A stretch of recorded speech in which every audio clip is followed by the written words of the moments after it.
Saya dapat laporan sekarang sudah banyak petani yang libur ke luar negeri. Nggak apa-apa, libur boleh. Kapan lagi petani libur ke luar negeri?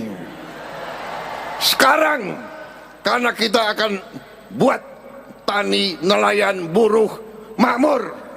Pak, Bapak dapat laporan tuh yang seperti itu. Tapi yang kami rasakan tuh sama sekali tidak seperti itu. Makanya ngobrol, Pak. Kalaupun tidak dengan kami, kalaupun tidak ya setidaknya dengan DPR. Dan kalau Bapaknya nggak mau ngobrol, ya DPR-nya yang manggil gitu. Makanya saya berharap Bapak tuh segera dipanggil sama DPR gitu. Ya untuk membicarakan hal-hal yang seperti ini. Karena semakin Bapak itu anti kritik, semakin Bapak itu tidak bisa disentuh sama saran dan sebagainya, semakin jauh Bapak itu dari kebijaksanaan. Dan kita bisa melihat itu, bisa mengetahui itu. Kebijakan-kebijakan yang Bapak keluarkan itu banyak yang ngaco. Jangan khawatir. Gerakan Koperasi Indonesia akan bangkit menjadi kekuatan ekonomi Indonesia. Kekuatan ekonomi yang tidak akan bawa uang lari dari Indonesia. Bukankah di Indonesia itu banyak wilayah-wilayah yang rawan? Bukankah di Indonesia itu banyak sekali masalah-masalah yang harus diselesaikan oleh tentara? Tapi kenapa tentara justru malah masuk ngurusin MBG?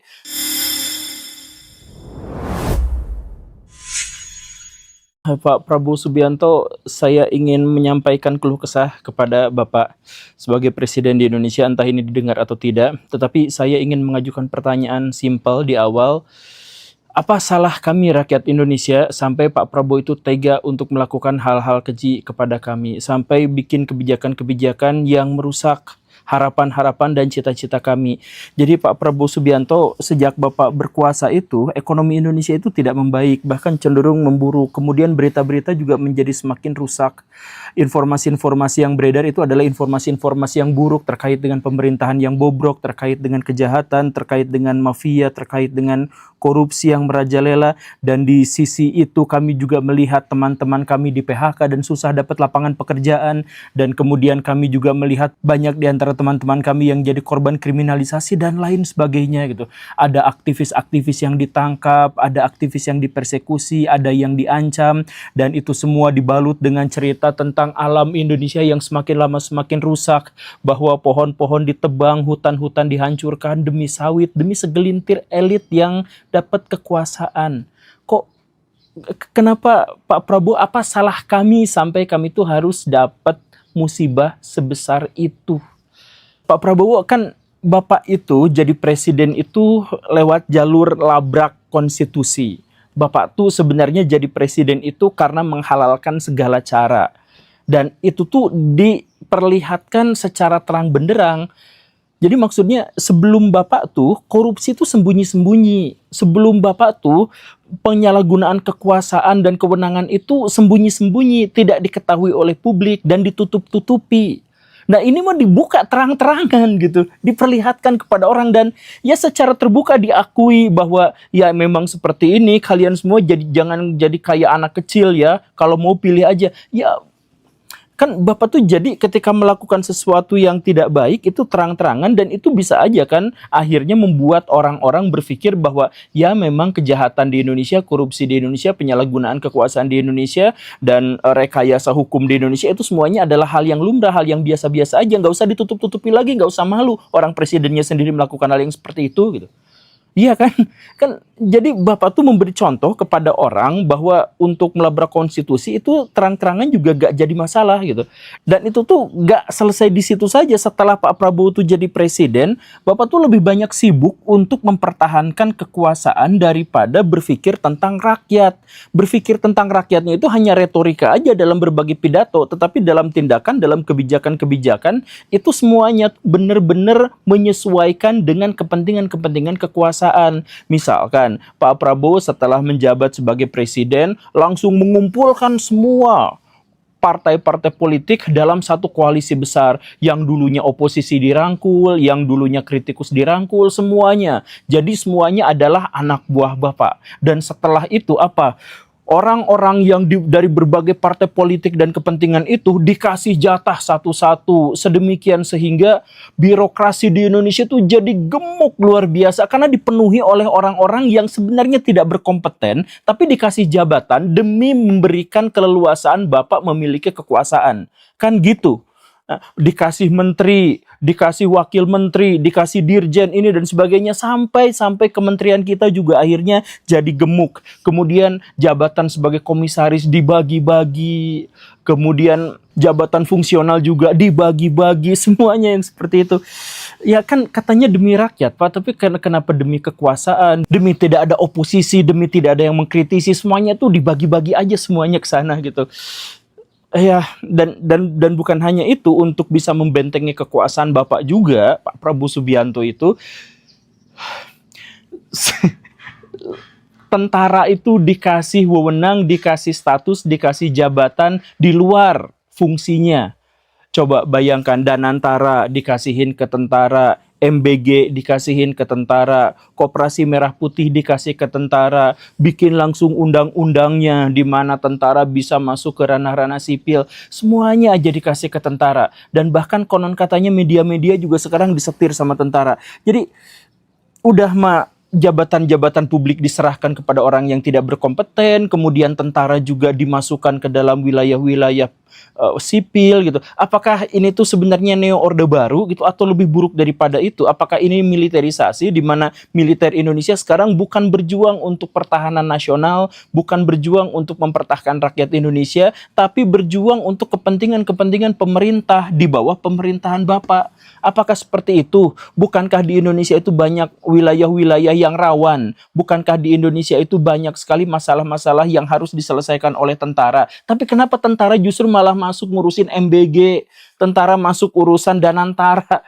Kenapa seperti itu, Pak? Saya tuh gemes ngelihatnya itu, Pak. Jadi saya mohon maaf ya, tapi saya juga saking Bapak itu sekarang berkuasanya tuh penuh gitu. Saya tuh melihat Bapak tuh nggak pernah ngobrol sama DPR gitu. Ngomongin board of peace, ngomongin apa juga nggak pernah. Makanya saya tuh berharap kalau Bapak benar-benar anti kritik, kalau Bapak benar-benar tidak menerima saran, kalau benar-benar kata-kata semacam ini juga tidak didengar sama Bapak karena mungkin disaring sama Pak Teddy.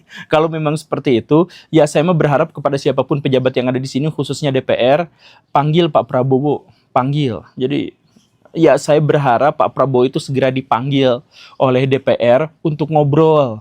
Ya walaupun DPR-nya juga sebenarnya anak buahnya dia semuanya juga, tapi setidaknya jangan terlalu terang-terangan gitu lah Pak. Jangan terlalu terang-terangan untuk menjadi diktator dan otoriter gitu. Jadi libatkan DPR, ngobrol banyak terkait dengan begini dan begitu gitu. Karena masalah di Indonesia itu semakin kesini tuh semakin kritis. Sejak Bapak berkuasa tuh, kita tuh semakin sedikit mendapatkan cerita-cerita positif selain dari Bapak sendiri yang suka dari pemerintah halu gitu. Soal MBG katanya menjadi percontohan negara-negara yang lain, katanya lebih baik daripada Eropa, katanya lebih baik dari Jepang dan sebagainya. Saya nggak tahu itu laporannya siapa. Tadi Bapak dapat laporan tuh yang seperti itu. Tapi yang kami rasakan tuh sama sekali tidak seperti itu. Makanya ngobrol, Pak. Kalaupun tidak dengan kami, kalaupun tidak ya setidaknya dengan DPR. Dan kalau Bapaknya nggak mau ngobrol, ya DPR-nya yang manggil gitu. Makanya saya berharap Bapak tuh segera dipanggil sama DPR gitu. Ya untuk membicarakan hal-hal yang seperti ini, karena semakin Bapak itu anti kritik, semakin Bapak itu tidak bisa disentuh sama saran dan sebagainya, semakin jauh Bapak itu dari kebijaksanaan. Dan kita bisa melihat itu, bisa mengetahui itu. Kebijakan-kebijakan yang Bapak keluarkan itu banyak yang ngaco. Saya mohon maaf ya, dalam perspektif saya itu, dalam paradigma saya itu tuh ngaco. Misalkan sawit gitu. Kami tuh gak anti sawit. Kami itu gak anti sawit, kami itu gak anti tambang. Kami itu anti terhadap sawit yang berlebihan, tambang yang berlebihan. Tapi kita mulai dulu dari sawit. Bapak itu sampai demi kebijakan Bapak, demi bisnis Bapak mungkin itu, sampai menyamakan sawit dengan pohon, dengan hutan dalam tanda kutip. Saya ingin menjelaskan perbedaannya, Pak. Jadi gini ya. Sawit itu merusak tanah, merusak ekosistem, merusak sumber daya air, merusak atmosfer, dan lain sebagainya.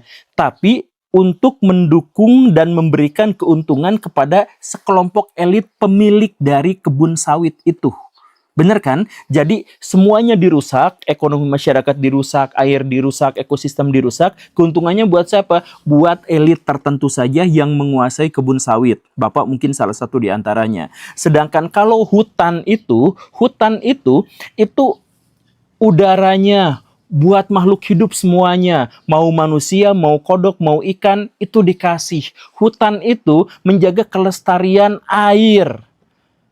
Dan itu tuh untuk semuanya. Hutan itu memberikan kepada kita kebaikan, perlindungan dari perubahan iklim, dari perubahan cuaca. Hutan itu memberikan kepada kita rumah bagi hewan-hewan, bagi habitat yang layak dan sebagainya. Nah, sekarang bandingkan sawit yang Bapak punya itu merusak semuanya, tapi hanya memberikan keuntungan untuk elit. Sedangkan hutan itu memberikan keuntungan untuk semua lapisan masyarakat, semua manusia, dan semua makhluk hidup yang lain. Nah, sekarang sama Bapak disamakan, kemudian si hutan itu digundulin, diubah jadi sawit. Yang menguntungkan segelintir orang, tapi menyengsarakan lebih banyak orang. Nah, kalau kita kritik itu, Pak, tolong didengarkan. Bapak itu selama ini mendapatkan berita-berita tentang sawit itu, bahwa sawit itu bagus, bahwa sawit itu apa gitu. Nggak mau denger banget dari kita tuh. Jadi kitanya yang stres gitu, karena berusaha untuk memberikan masukan kepada Bapak, tapi sama sekali nggak sampai gitu. Itu masalah sawit. Kemudian masalah MBG itu, demi kekuasaan Bapak, MBG itu kan sebenarnya adalah jatah fakir miskin, jatah pendidikan, jatah kesehatan, itu semuanya diambil sekian triliun, dimasukkan ke dalam makan bergizi gratis, yang diserahkan kepada 90% orang yang mampu. Anggota DPR yang anak-anaknya bersekolah itu dapat MBG. Orang-orang yang paling kaya di Indonesia, yang tinggalnya di PIK, bahkan yang 9 naga, itu kalau anaknya bersekolah, mereka tuh punya jatah MBG. Kemudian Pak Presiden sendiri, menteri-menterinya, jajarannya, orang-orang paling kaya dan berkuasa di Indonesia, kalau anak-anaknya bersekolah, punya jatah MBG. Jadi 90% diberikan kepada orang yang mampu, padahal MBG itu sebenarnya adalah jatah untuk fakir miskin, jatah untuk kesehatan orang yang tidak mampu, dan sebagainya. Bahkan gara-gara MBG, itu daerah-daerah kena efisiensi, diambil uangnya. Sehingga apa? Daerah-daerah itu menaikkan pajak sampai ratusan %. Akhirnya apa? Rakyat menjerit, kena pajak, terlilit sama yang seperti itu. Gara-gara daerah kekurangan dana, dan daerah kekurangan dana gara-gara MBG. Pendidikan dikorbankan, kesehatan dikorbankan, kesejahteraan rakyat dikorbankan demi MBG. MBG-nya buat apa? Untuk segelintir orang-orang yang super berkuasa. Coba lihat orang-orang yang ngurus MBG dari elit-elitnya itu siapa? Teman-teman Pak Prabowo semua. Tentara, polisi, dan sebagainya, jenderal-jenderal, purnawirawan yang seperti itu. Dan demi untuk memberikan pasokan masukan kepada mereka itu, mau libur panjang tetap dikasih MBG, mau puasa tetap dikasih MBG, ada lebaran tetap dikasih MBG. Semua aja dikasihkan gitu, hanya agar si uangnya itu ngalir terus ke situ gitu. Padahal coba, pemilik dapurnya itu siapa? Orang-orang kaya juga. Bapak kemarin bilang bahwa MBG itu memberikan 1 juta lapangan pekerjaan baru. 1 juta lapangan untuk orang-orang yang sudah kaya dan berkuasa gitu. Ya silahkan aja cek siapa yang punya dapur-dapur itu. Emang orang-orang fakir miskin, orang-orang yang tukang jualan balon di depan itu bisa bikin dapur MBG gitu kan? Nggak bisa. Itu hanya untuk orang-orang kaya saja. Dan itu bikin guru-guru kita tuh dikorbankan. Saya tuh punya banyak teman-teman guru tuh yang dikorbankan gara-gara MBG itu, ngurus-ngurus MBG apa segala rupa. Di kelas juga akhirnya ngajarnya nggak bener, ditambah lagi kecemburuan karena MBG-nya langsung dapat jatah PNS, sedangkan guru-guru yang sudah mengorbankan waktu dan tenaga selama belasan tahun, selama puluhan tahun, hanya sekedar untuk dapat sertifikasi, hanya sekedar untuk dapat kepastian status, itu enggak dapat, kalah sama ini. Nah itu tuh kan harus dikritik, Pak. Jadi Bapak tuh sekarang tuh kan udah sangat berkuasa. Di tangan Bapak tuh itu punya buku kematian, punya death note gitu. Kan DPR udah Bapak miliki, partai-partai udah tunduk patuh sama Bapak, tentara juga semuanya ada di bawah Bapak gitu kan, semuanya di bawah Pak Prabowo semuanya. Nah, karena itu Bapak tuh punya buku kematian, jadi Bapak bisa nulis siapa aja di situ koruptor ini mati, mati, ini mati, mati, bisa. Kalau mau tuh bisa, tapi kok enggak gitu. Dengan kekuasaan yang seluas itu, dengan kehebatan Bapak untuk anti kritik dan sebagainya, kok bisa gitu. Kok bisa enggak, itu kasihin aja ke dan sebagainya gitu. Ya sekali lagi Pak, Bapak tuh udah punya kekuasaan sebegitu besarnya, ya tapi tolong ya amanah gitu. Jangan blunder kayak kemarin Board of Peace. Bapak katanya mengakunya demi kampanye, demi mengamankan suara dari orang-orang ormas-ormas Islam, sampai Bapak tuh mau memperjuangkan kemerdekaan Palestina, kemudian gabung ke musuh-musuhnya Palestina. Dihancurkanlah Palestina, dihancurkanlah Iran dan sebagainya. Jadi negara-negara yang gangsternya, negara-negara yang suka bikin onar, suka bikin perang, yang anti perdamaian, itu Bapak masa malah gabung ke situ gitu. Kemudian minta-minta, udah perdamaian kasihin ke saya, udah perdamaian itu kasih ke saya, gak akan dapat Pak. Atau Bapak berpikir bahwa itu teh demi tarif, perang tarif gitu, agar kita tidak kena tarif yang gede. Akhirnya kena juga Pak. Jadi buat apa Board of Peace masuk ke situ teh apa gitu.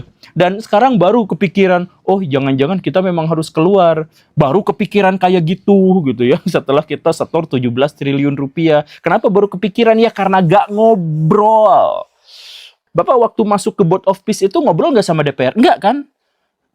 Ya enggak, emang enggak, karena merasanya ya semuanya udah jadi ini saya gitu. Makanya DPR panggil Pak Prabowo, dia tuh udah punya Death Note, dia tuh udah punya segala kekuasaan, dia sudah punya instrumen untuk mengendalikan semua pihak. Coba kalau misalkan kekuatan yang sebesar itu digunakan untuk memberantas mafia dan koruptor, alih-alih justru malah digunakan untuk menyengsarakan rakyat. Ada banyak sekali konten-konten kreator yang menyoroti Koperasi Merah Putih yang digagas oleh Pak Prabowo Subianto, presiden kesayangan kita.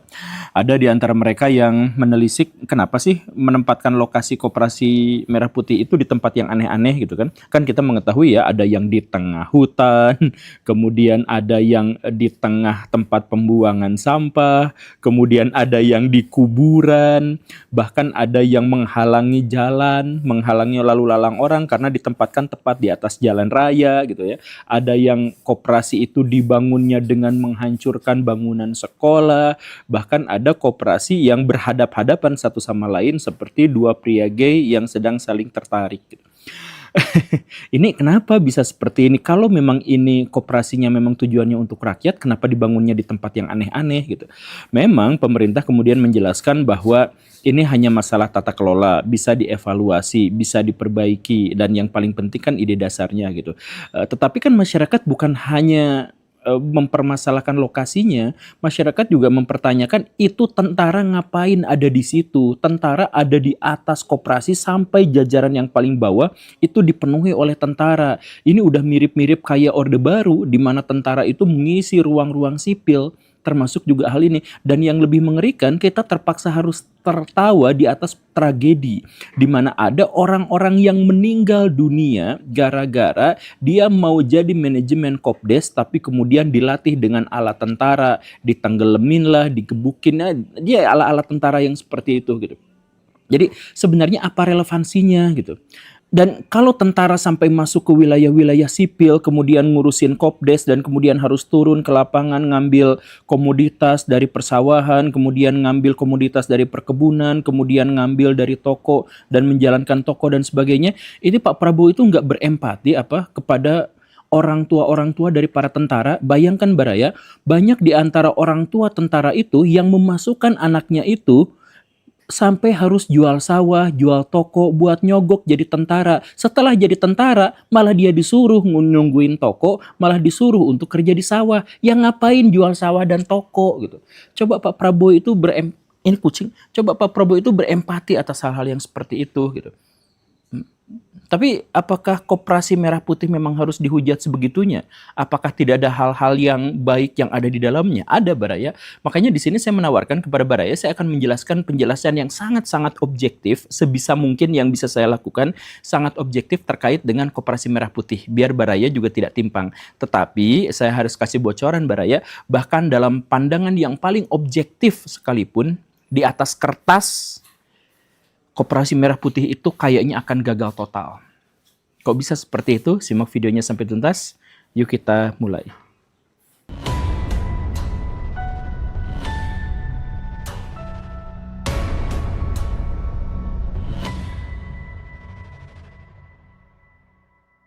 Kita mulai dari sisi positifnya dan saya harap Baraya mau saya ajak ke desa-desa untuk melihat realitas jahat yang terjadi di sana.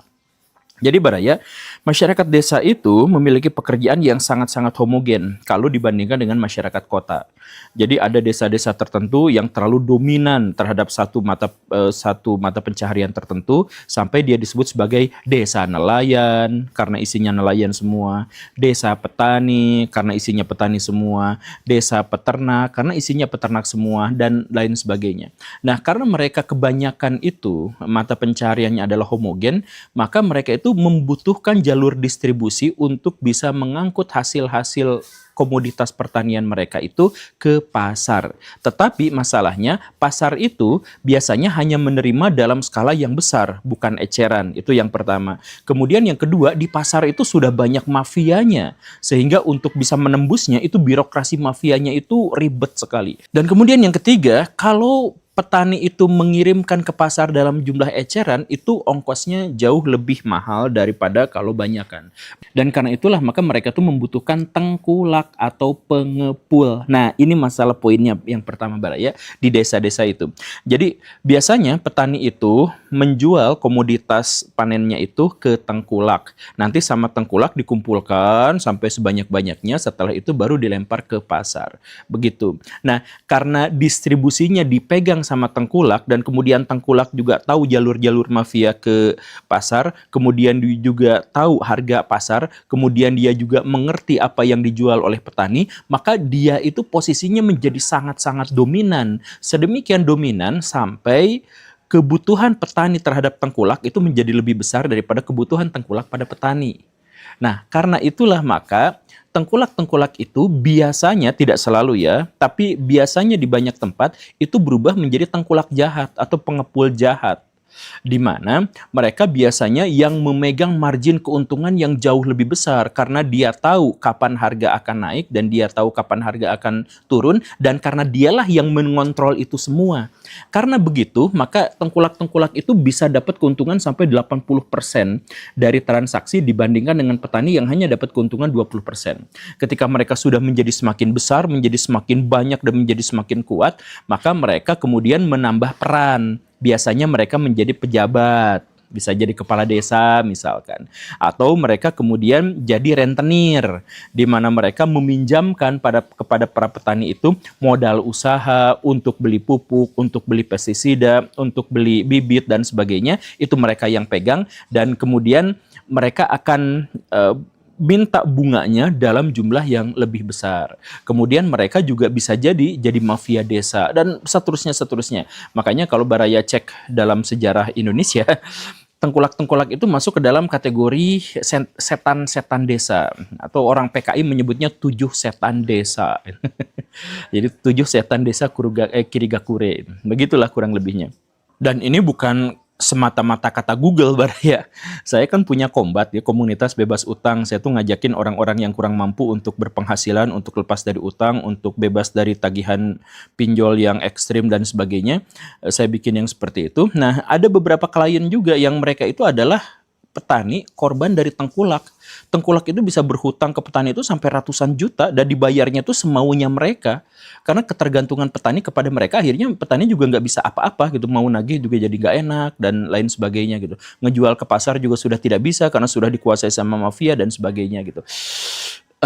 Ini memang sangat menyulitkan. Makanya kalau Baraya mau ikutan Kombat silahkan subscribe. Kemudian itu nomor di bawah ini silakan hubungi karena di sana itu ada ya, Baraya suka ditagihin sama DC pinjol, itu nanti kita bisa atasi gitu. Terus kita kasih pelatihan manajemen utang dan uang gitu ya, kita kasih koneksi, kita kasih pelatihan, bahkan kita kasih modal usaha Baraya. Itu di komunitas bebas utang. Jadi silakan subrek kemudian kontak itu di situ, silakan gabung. Cuman skala kita tuh nggak besar, skala kita tuh ya sebulan paling hanya bisa nampung sampai 100 orang gitu ya. Nah, kalau koperasi itu bisa dalam skala yang jauh lebih besar, apalagi koperasi merah putih. Dan sejujurnya koperasi juga sebenarnya muncul karena desakan rakyat terhadap kemunculan tengkulak-tengkulak jahat tadi itu. Jadi koperasi dibuat ada tuh buat apa? Petani mau ngirim ke pasar itu tidak bisa, harus lewat tengkulak gitu kan. Tapi tengkulaknya jahat. Maka koperasi itu kemudian datang Dia menggantikan peran tengkulak. Dia akan ambil semua dari masyarakat, kemudian dia jual pula kepada konsumen dengan margin yang tipis. Jadi petani bisa dapat harga yang layak, kemudian konsumen juga dapat harga yang murah. Nanti keuntungannya memang tidak besar, dikit-dikit, tapi kan untung sama-sama, sejahtera sama-sama. Nah, itu koperasi itu tujuannya adalah seperti itu. Makanya ketika Baraya melihat bahwa koperasi itu dipelopori di Indonesia itu adalah oleh Pak Muhammad Hatta, Pak Muhammad Hatta tuh melihat bahwa kenapa saya sangat tertarik pada koperasi, karena di waktu kecil beliau itu ribut terus sama yang namanya tengkulak, sama pengepul yang begitu jahat dan jadi mafia. Makanya beliau kan langsung belajar ilmu ekonomi, kemudian ke Belanda juga belajar ilmu ekonomi. Nah, di Belanda itu kemudian beliau ketemu dengan orang-orang Eropa yang memperkenalkan tentang koperasi, bahwa koperasi itu memang sangat bagus. Koperasi itu adalah sebuah jalan di mana masyarakat bisa mengelola komoditasnya sendiri, kemudian dikirimkan kepada pasar dengan daya tawar yang lebih baik, lebih bagus. Begitu. Bahkan kalau dikelola dengan baik, koperasi-koperasi itu bisa menjadi sangat-sangat besar, Baraya. Di Eropa, di negara-negara yang sudah mapan, misalkan koperasi itu tumbuh berkembang tuh luar biasa, Baraya. Coba misalkan Baraya cek, saya ambil beberapa contohnya ya. Di Selandia Baru itu ada koperasi yang namanya Fonterra. Itu besar sekali, bahkan yang terbesar di sana gitu ya. Kemudian di Spanyol ada yang namanya Mondragon. Kemudian di Swiss itu ada yang namanya Migros. Migros itu retail, Baraya, gede banget dan banyak. Dan itu tuh ternyata bukan dimiliki oleh kalangan swasta, tapi dimiliki oleh bersama-sama, oleh anggotanya. Dan itu pada dasarnya adalah koperasi gitu. Nah, jadi kalau di negara-negara maju bisa sebesar itu dan bisa memberikan kemanfaatan yang luar biasa kepada masyarakat, ya kenapa di Indonesia tidak? Makanya Baraya jangan dulu protes soal koperasi. Karena koperasi itu sebenarnya tujuannya baik dan banyak contoh yang baik. Tetapi, walaupun koperasi itu baik, tetapi koperasi merah putih itu tidak baik. Nah, kenapa seperti itu? Karena gini Baraya, kita balik lagi ke idenya Bung Hatta ya. Jadi Bung Hatta ketika mendirikan koperasi di Indonesia, beliau itu sebenarnya memang mengajukan sebuah antitesis terhadap kapitalisme. Tetapi beliau juga mengkritik gagasan-gagasan sosialis komunisme terkait dengan koperasi. Jadi kalau koperasi ala-ala sosialis komunis, itu tuh kan komando dari atas ke bawah. Jadi dari negara kemudian diselenggarakan oleh rakyat dan rakyatnya memang pada akhirnya ya menjadi dikomando juga dan koperasi itu menjadi alat komando negara terhadap rakyat gitu. Nah, Bung Hatta inginnya adalah koperasi itu menggantikan peran tengkulak seperti yang tadi itu, tetapi dia tuh harus diinisiasi dari bawah. Jadi bukan top down tapi bottom up. Nah, ini yang penting Baraya. Koperasi Merah Putih itu justru top down. Jadi koperasi Merah Putih itu bukan mengikuti ide dari Bung Hatta, tapi mengikuti ide dari orang-orang komunis PKI. Harus saya sebutkan begitu karena modelnya adalah dari atas ke bawah, apalagi menggunakan tentara. Kalau ada koperasi dari atas ke bawah menggunakan tentara, itu fix Baraya hanya akan menemukannya di negara-negara komunis. Saya tidak menuduh Pak Prabowo komunis tentu saja ya. Cuman beliau itu tidak mengikuti kerangka koperasi yang diajarkan oleh Pak Muhammad Hatta. Lah, emang ada masalahnya? Masalahnya besar Baraya, justru begini masalahnya. Baraya cek semua koperasi-koperasi yang ada di seluruh dunia, yang berhasil, yang maju, itu semuanya adalah bottom up. Dari bawah ke atas, bukan top down dari atas ke bawah. Di Uni Soviet, di Korea Utara, di Cina zaman dulu itu koperasi dari atas ke bawah tuh ada, tapi hancur lebur semuanya. Di Korea Selatan ada yang sempat dari atas ke bawah, tapi kemudian direformasi dari bawah ke atas sekarang. Begitu. Nah, kenapa bisa seperti itu? Kenapa koperasi itu bagus, koperasi Merah Putih itu jelek? Saya jelaskan 3 alasan. Yang pertama, penyakit dari lembaga top down, penyakit dari lembaga atas ke bawah itu adalah bahwa si anggotanya itu tidak memiliki rasa kepemilikan. Sehingga mereka itu akan berusaha dan bekerja dengan leha-leha. Sama seperti ini perusahaan swasta dan perusahaan BUMN atau perusahaan yang dikelola sama PNS. Itu kan beda banget. Kalau Baraya lihat PNS, itu kerjanya santuy, leha-leha. Kenapa coba? Karena dia mau leha-leha kayak gimana pun, mau datang ke kantor hanya untuk ngisi absen sekalipun, itu dia tetap digaji sama, tetap dapat bonus yang sama, tetap dikasih THR yang sama.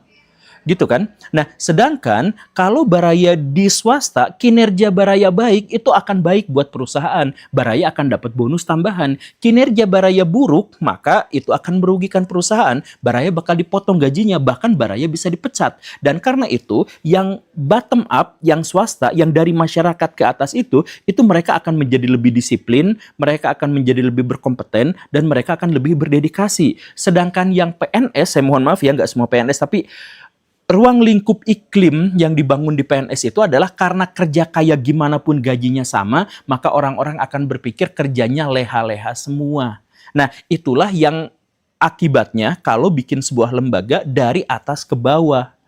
Begitu kan? Termasuk juga menempatkan orang-orangnya.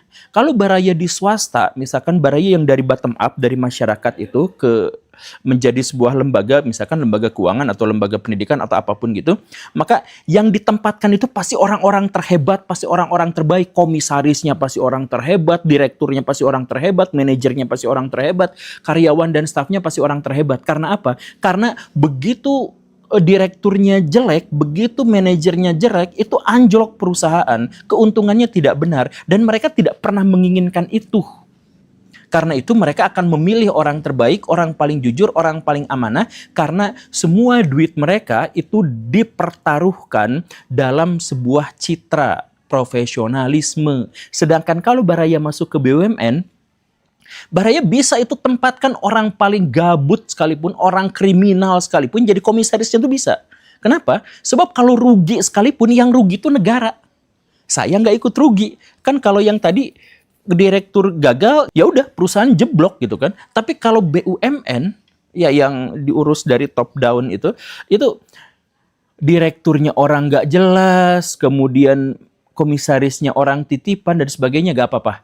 Toh yang rugi kan rakyat, toh yang rugi kan negara, toh yang hancur anggarannya itu kan negara juga, bukan kita. Jadi kita mah santuy-santuy aja. Nah, itu adalah yang terjadi kalau lembaga itu top down. Kemudian masalah yang kedua, kalau lembaga itu top down dari atas ke bawah, komando bukan dari bawah ke atas, itu adalah bahwa lembaga itu pada akhirnya juga akan diisi bukan oleh orang-orang yang berkepentingan, tetapi diisi oleh orang-orang yang memiliki kepentingan di pemerintahan. Karena sistemnya komando, sistemnya dari atas gitu. Jadi nanti si lembaga-lembaga itu akan dipenuhi oleh orang-orang pemerintahan. Apa itu bermasalah? Ya bermasalah. Contohnya beginilah ya Baraya, kita belum dulu ngecek soal Koperasi Merah Putih, karena itu kan masih panjang rentang, itu baru juga kemarin diresmikan gitu kan, nanti masih panjang. Tapi kita lihat contoh-contoh lembaga-lembaga yang top down, yang sudah kita ketahui bersama. Misalkan yang tadi BUMN. BUMN itu komisarisnya, direkturnya ditentukannya sama siapa? Bukan oleh kompetensi, bukan oleh orientasi untuk keuntungan buat masyarakat dan sebagainya, bukan. Tapi untuk bagi-bagi kekuasaan, untuk bagi-bagi kue kekayaan. Jadi nanti komisarisnya orang nggak jelas sekalipun nggak apa-apa, orang bodoh sekalipun nggak apa-apa, orang kriminal sekalipun nggak apa-apa, koruptor sekalipun nggak apa-apa, karena yang dirugikan adalah negara. Yang penting orang-orang yang tadi itu adalah orang yang dekat dengan pemerintah. Begitu kan? Jadi untuk kepentingan pemerintah. Itu BUMN, kita sudah mengetahui lah. Makanya banyak BUMN yang rugi-rugi terus, ya nggak apa-apa. Karena yang rugi kan masyarakat. Pemerintahnya, pendukung pemerintahnya diuntungkan dengan gaji yang sangat besar itu. Kan begitu. Nah itu. Kemudian kemudian contoh yang lain selain BUMN itu adalah MBG misalkan. MBG itu dari pimpinan, pucuk pimpinannya sampai bawahnya, sampai pemilik SPPG-nya, itu semuanya kan adalah pendukung-pendukung pemerintah.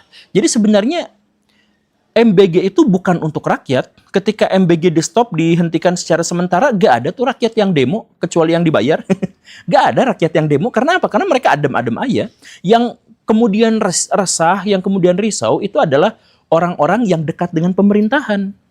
Orang-orang yang sudah kaya dan ingin tambah kaya, kan begitu. Atau misalkan kita juga lihat ini nih bansos yang dikelola oleh Kementerian Sosial. Itu kan bansos itu, coba kalau Baraya cek kapan bansos itu akan diberikan kepada masyarakat, itu ada skemanya. menjelang pemilu itu bansos tuh dibagikan kepada masyarakat itu bisa sampai 2-3 kali lipat daripada hari-hari, tahun-tahun, bulan-bulan sebelumnya. Baraya silakan cek. Karena apa? Karena biasanya petahana akan menaikkan bansos itu agar memenangkan kampanyenya. Termasuk Pak Prabowo Gibran kemarin itu pas nyalon, itu kan Jokowi itu sampai mengguyur masyarakat dengan begitu banyak bansos sampai 500 triliun rupiah, Baraya. Tapi menjelang pemilu saja gitu. Nah, jadi ini sebenarnya buat rakyat, bukan buat para penguasa. Nah, karena lembaga-lembaga top down itu biasanya memang dikuasai dan dikendalikan oleh pemerintah dan akhirnya demi kepentingan pemerintah bukan buat rakyat, maka Koperasi Merah Putih ala-ala komunis ini juga itu kayaknya memang bau-baunya sih arah-arahnya juga pasti akan ke sana juga gitu. Itulah yang menurut saya di atas kertas Koperasi Merah Putih itu pasti akan gagal total juga. Itu masalah yang kedua. Kemudian masalah yang ketiga adalah bahwa Koperasi Merah Putih itu kayaknya akan digunakan untuk mengontrol masyarakat. Termasuk untuk kampanye dan lain-lain gitu. Jadi coba Baraya bayangkan ya, kalau Baraya pernah jadi anggota koperasi beneran, jadi anggota koperasi itu kadang-kadang merepotkan gitu, meribetkan gitu. Karena apa? Kalau rapatnya tuh orangnya tuh banyak, yang diajakkan tuh pasti banyak kan. Itu adalah representasi dari warga gitu. Nah, jadi banyak sampai akhirnya musyawarah itu mentok lagi gitu kan. Ribet banget kalau misalkan Baraya itu main di koperasi itu. Nah, tapi kalau Baraya main di koperasi yang didirikan dari atas ke bawah, itu nggak akan ribet. Karena bukan masyarakat yang rapat, tapi masyarakat yang harus duduk dengar diam mendengarkan arahan apa dari atas. Begitu. Jadi nanti programnya mau apa, bukan atas nama warga, bukan untuk keuntungan dan kepentingan warga, tapi untuk yang di atas. Baraya nanti mau bikin program ini, bikin project ini, bikin keuntungan ini dan itu dan sebagainya, itu semuanya tuh dari atas. Jadi nanti rapat tuh gak akan blunder, gak akan ribet Baraya, itu semuanya tunduk sama yang di atas. Dan karena tunduk sama yang di atas, bukan yang di atas Tuhan ya, dan karena tunduk sama orang-orang atas itu, maka orang-orang atas itu biasanya juga gak relevan dan gak ngeh dengan kebutuhan-kebutuhan masyarakat desa. Kan harus dari atas. Jadi mereka tuh yang paling ngerti masalah desa itu kan adalah warga desa, tapi warga desa di sini hanya dijadikan sebagai alat untuk mendengarkan instruksi-instruksi dari atas gitu. Jadi yang dari atas, makanya sekarang coba koperasi itu banyak yang nggak nyambung gitu, banyak yang tumpang tindih, banyak yang menjual barang dagangan justru malah menyaingi toko kelontong di sebelahnya, banyak yang masyarakat misalkan lebih membutuhkan Indomaret, tapi Indomaretnya malah digusur, dihilangkan dari sini gitu, yang kayak gitu. Nah, karena apa? Karena orang-orang atas tuh nggak ngerti apa yang dibutuhkan masyarakat bawah. Masyarakat bawahnya sendiri yang ngerti, bukan dijadikan decision maker, pengambil keputusan, tetapi justru dijadikan kacung untuk mendengarkan apa yang diperintahkan oleh atas. Makanya nanti ketika giliran kampanye, giliran pemilu, koperasi itu juga bisa saja digunakan sebagai ajang untuk kampanye. Ya kita nggak tahu ke depannya, tapi kan setidak-tidaknya kita lihat dari bansos tuh angkanya seperti itu. Jadi apakah koperasi ini juga begitu? Saya yakin Pak Prabowo Subianto tidak setuju dengan apa yang saya katakan. Makanya Pak Prabowo Subianto kalau ada kesempatan komen di sini, ayo kita diskusi, ayo kita dengarkan apa aspirasi dari rakyat Bapak itu. Jangan cuma dengar dari Pak Teddy. Terima kasih karena sudah menyimak. Saya Guru Gembul yang tadi disebut Dasmu. Assalamualaikum warahmatullahi wabarakatuh.